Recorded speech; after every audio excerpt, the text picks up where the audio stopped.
Hello, now apologies if the lighting for this video isn't brilliant. I'm having to film it sort of in the dark with artificial lighting. But I wanted to do a quick video on the deactivated Carcano I got. So this is an M38 Carcano Carbine. So what that obviously means is it's just the 1938 model with the short barrel. Although I think with most models of this it was basically you had one that had the folding bayonet, as in this one, and you had another model that basically had a bayonet lug on it and the standard sort of barrel. But this is the folding one. And I always find this funny because to me it looks a bit like an under-lever air rifle. Obviously the reason is that you push the button down on the side of here, you can pull the bayonet out, slot it in, and then you've got your bayonet extended on it.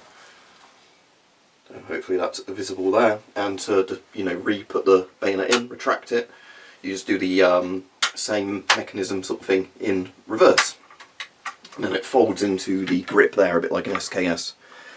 So Carcanos are Italian rifles. There's not loads I can say about this that wouldn't be better said on the channel, like Forgotten Weapons or whatever. He's done videos on a lot of the various Carcanos. So it's a bolt action rifle. What's interesting with the Carcano carbines though is they were very early bolt actions to actually be made this short. Lots of nations did the thing, where they gradually reduced the length of bolt actions. And by maybe the 1940s or 50s they had rifles as short as this before going to semi-autos. The Carcanos are a bit different, where they seem to be much earlier on. They actually figured out it was a waste of material and weight to have a full-size bolt action if you're a regular infantryman. So standard bolt action. Iron sights are fairly nice but simple. Just a V sight basically.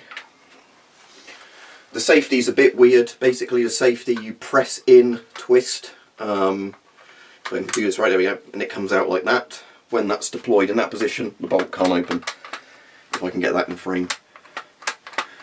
But then if you push it back in, the bolt can open. So that's that. It uses a Mannlicher style magazine, as you can see there. So how this works is you put your clip in with your rounds on it. When the clip is empty, you would depress a little button here on the magazine, and then it would fall out the bottom, the clip that's empty. So if you've seen my video on this, this is actually live, not deactivated, because it's an obsolete calibre. The old Steyr Mannlicher. It's the exact same system this uses. If I can get that in frame. But again, basically a button on the magazine to close that. I know you're not meant to dry fire these, but there you go. So it's the exact same system, but as you can see, in the sort of late 1800s, most of the rifles were this massively long. Same with the Carcanos, but the Carcanos just much earlier on, the designers, decided this was a good size of a rifle. And again, part of it was down to cost of manufacturing, time of manufacturing, things like that, but it's actually quite sensible. And again, I do like the fact it's got an all-in-one folding bayonet. So before anybody asks, unfortunately, no, I cannot link you to where I got them, even though they've still got them in stock, because the YouTube policy is on it.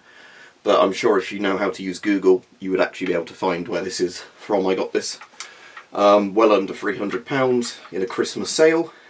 So again, the bayonet action, just because that's the most interesting bit of this deac really, is you obviously push the button in, pull it down, then you've got it on the swivel, a bit like an underfolding stock.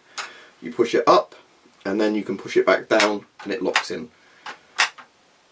Oh, I didn't realise that you can, it just wasn't locking quite in properly. The bayonet's always at a slightly downwards angle once it's deployed. But that's obviously just so it's not in your way.